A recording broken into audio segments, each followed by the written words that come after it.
샬롬 샬롬 샬롬 샬롬 샬롬.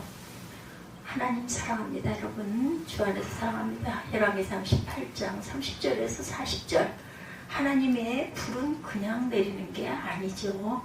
간절히 구할 때 불이 내리게 되죠. 숨이 드나드는 기관지에 장애가 생기는 병 여러분들 아시죠? 천식이죠. 들이마실 때는 문제가 없는데 내쉴 때 그죠? 잘 나가지 않고 소리만 빈 소리만 요란해지게 되는 깨익 소리가 나죠. 영혼의 호흡인 기도에 장애가 생기면 우리의 죄를 고백하지 못하게 되고 겉모습은 기도가 안 돼서 힘들어지게도 만다라는 것입니다. 기독교에 대해서 한마디로 정의할 때 생명의 종교라고 하고 십자가의 종교라고 하고 부활의 종교라고 하지만 불의 종교라고도 말합니다. 왜냐하면 소돔과 고모라를 불로 심판하셨고 모세를 불 가운데서 부르셨고 이스라엘 백성을 광야에서 불로 보호하셨죠. 그리고 신약에서는 어때요? 언약의 말씀으로 무장하고 기도로 준비하는 초대교회 120명의 성도들에게 오순절에 그저 광야에서 불로 보호하셨던 것처럼 불의 혀같이 갈라지는 불길 같은 주의 성령이 임하셨고 예수님은 모든 믿는 자에게 불과 성령으로 세례를 베푸셔서 오늘날 세계에 충만한 교회들을 이루게 하셨다는 거죠. 그리고 마지막 이 세상을 심판하실 때 또한 불로 심판하신다라고 말씀하시죠. 오늘 그 야훼 하나님의 불을 함께 바라봅니다. 30절에 31절에 엘리야가 모든 백성을 향하여 이르되 내게로 가까이 오라. 백성이 다 그에게 가까이 가매 그가 무너진 야훼 제단을 수축하되 야곱의 아들들의 지파의 수요를 따라 엘리야가 돌 12개를 취하니 이 야곱은 옛적의 야훼 말씀이 임하여 이르시기를 내 이름을 이스라엘이라 하리라 하신 자더라. 지금까지 바알 선지자들이 보여준 거짓의 신발이 얼마나 거짓됐는지 충분히 목격한 이스라엘 백성들은 엘리야가 가까이 모이게 하죠. 오직 한 분 살아계신 하나님 야훼를 보여주려는 때문이었어요. 이유는 야훼 하나님을 보여주기 위해서. 그런데 무너진 제단이라고 그래요. 어째서 무너졌어요? 19장 10절에 이스라엘 자손 주의 언약을 버리고 주의 제단을 헐며 칼로 주의 선지자들을 죽였으며 이렇게 증거하고 있습니다. 제단이 무너진 것은 먼저 이스라엘 자손들의 신앙이 무너졌기 때문이다. 하나님의 언약을 버렸다라는 거죠. 하나님께서 아브라함을 부르셔서 이스라엘 자손의 조상이 되게 하셨고 이스라엘 백성의 존재들의 목적을 위해 언약을 주신 언약은 세 가지였습니다. 먼저는 이스라엘 자손이 크게 번성하는 복을 받을 것이다. 또한 적과 끓이 흐르는 땅을 주시겠다라는 거였고 그 후손으로 오시는 그리스도로 천하 만민이 복을 받을 것이다 라는 언약을 주었어요. 첫째는 이스라엘 자손이 크게 번성하고 복을 받을 것이며 적과 꿀이 흐르는 땅을 내가 너희에게 주시겠다. 가나안을 주셨죠. 그리고 후손으로 오시는 그리스도가 천하 만민에게 천하 만민이 복을 받을 것이라 그리스도로 인해서 그러한 복을 주셨어요. 더구나 하나님께서 야곱의 이름을 바꾸어 주신 이스라엘이라는 이름이 주는 의미가 또한 뭐예요? 험한 세상을 너 혼자가 아니야. 하나님과 함께 겨루어감으로 이기는 삶을 살도록 보장받는 이름이 이스라엘이죠. 근데 이스라엘 자손이 언약을 버렸다는 거고 그게는 그들 스스로 갈멜산에 있었던 하나님의 제단까지 허물어 버렸다. 그렇다면 시급한 것은 뭐예요? 무너진 야훼 제단을 원래대로 다시 수축하는 것이죠.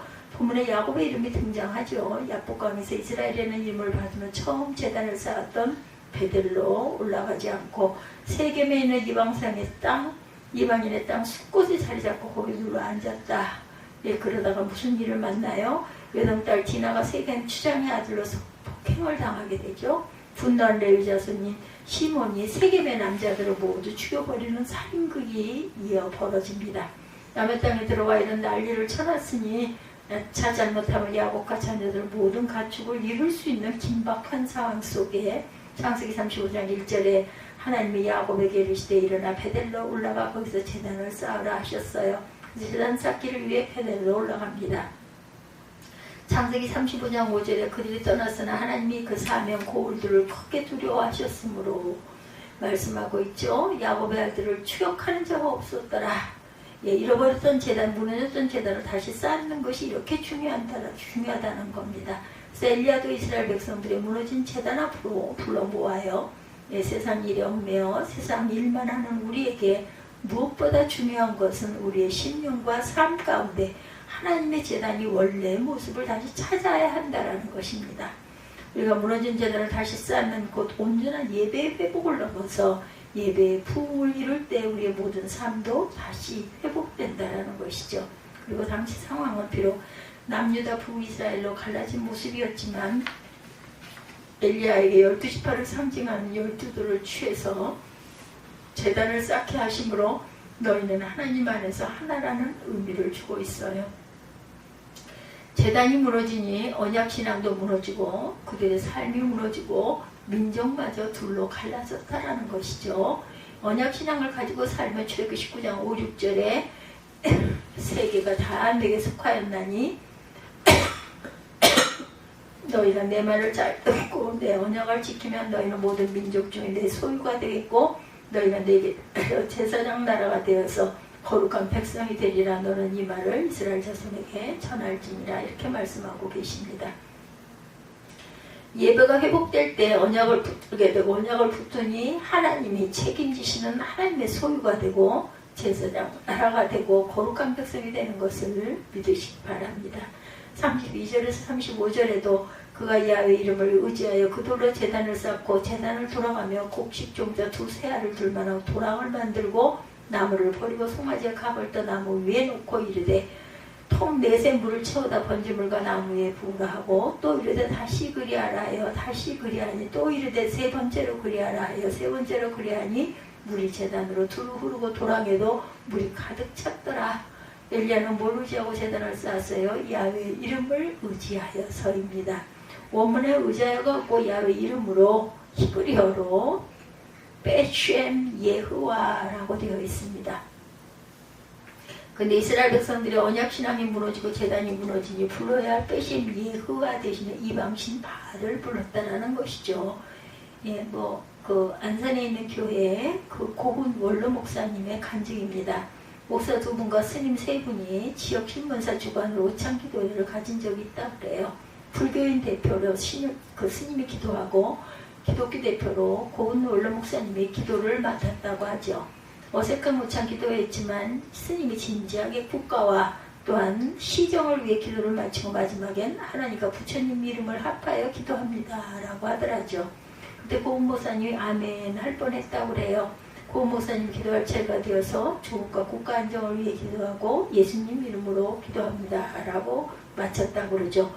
누구 이름으로 기도한들 무슨 소용인가? 기도만 하면 됐지. 승려인 나도 하나님 이름 넣고 기도했으니 목사님 당신도 부처님 이름도 넣고 기도하시오라고 요구하는 듯 느껴졌다라는 겁니다. 오직 구원은 예수 이름밖에 없다. 예수만이 구주가 되심을 믿습니다. 엘리야 때가 그랬어요. 바알도 부르고 하나님도 부르고 했다는 거죠. 주의 이름을 부를 때 구원이 따라온다라는 것. 주의 이름으로 기도할 때 응답의 문이 열리고 주의 이름으로 외칠 때 마귀는 쫓겨납니다. 시편 80편 18절에 우리가 주에게 물러가지 아니하오리니 우리를 소생하게 하소서. 우리가 주의 이름을 부르리다 이렇게 증거하죠. 주의 이름은 우리로 담대하게 하고 소생하게 합니다. 그래서 시편 기자는 우리가 주의 이름을 부르겠다. 그리고 12돌로 쌓은 제단을 돌아가며 곡식을 뿌릴 때 도랑처럼 만들죠. 나무를 버려 놓으라고 합니다. 송아지의 각을 떠서 놓으라고 그러죠. 속죄를 구하는 번제예요. 구석구석 숨은 모든 죄를 각을 뜨듯이 하나님 앞에 회개하고 용서를 구하라. 그리고는 그 위에 통 넷의 물을 몇 번? 3번 붓습니다. 어떻게 됐어요? 제단도 물에 젖고 나무도 물에 젖고 각을 뜬 송아지도 번제물도 물에 젖고 흘러내리는 불은 도랑을 채웠다라고 증거하죠. 그 다음에 여기에 불을 붙이는 것은 불가능하죠.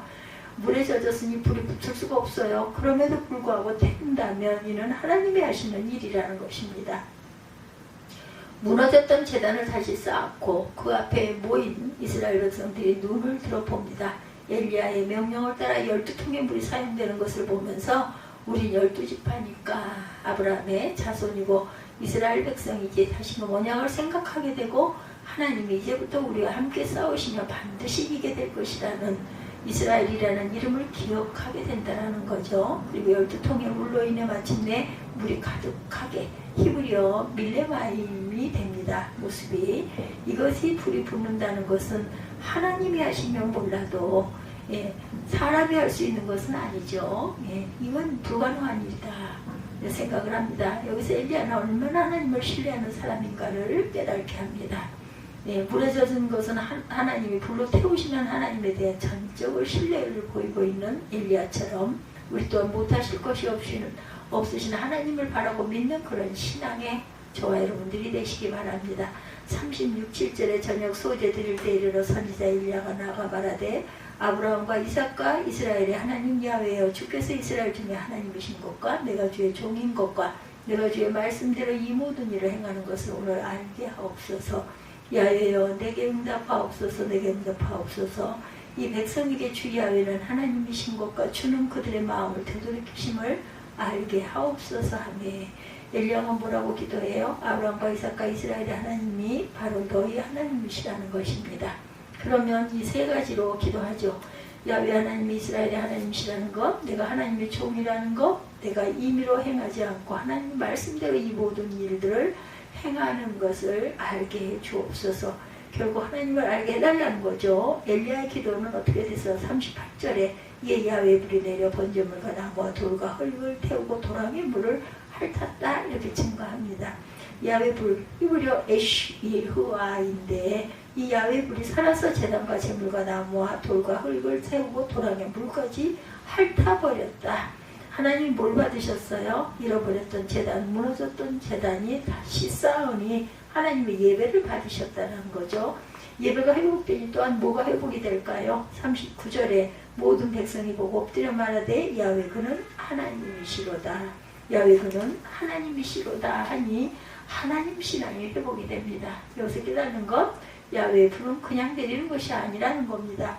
예배가 회복되고 신앙 회복을 통해 그야말로 기도가 올라가고 하나님의 응답이 내려온다라는 거죠. 이런 능력의 불이라는 것입니다. 오늘 우리도 기도가 물러가는 심령, 기도가 올라가는 그러한 제단, 기도가 올라가는 심령이 되시기 바랍니다. 찬송이 올라가고 감사가 올라가고 응답하시는 불의 역사가 일어나시기를 바랍니다. 야훼 하나님의 불은 광물성인 돌과 흙을 태우고 식물성인 나무를 태우고 동물성인 송아지 번제물을 태우고 심지어는 태울 수 없는 물까지 태우셨으니 우리의 심령과 가정에 그리고 우리 제단의 성령의 불이 야훼 강력한 불로 물질적 요소를 자랑하는 것들을 모두 불로 소멸하고 정화하는 새 역사가 일어나시기를 원합니다. 어떤 일이 일어나요? 엘리야 제단에 내린 불은 참과 거짓을 분별하는 불이었다라는 거죠. 40절에 엘리야가 그들에게 이르되 바알의 선지자를 잡되 그들 중 하나도 도망하지 못하게 하라매 곧 잡은지라. 엘리야가 그들을 기손 시내로 데려다 거기서 죽이니라. 그 야훼 불은 승리하는 불이었어요.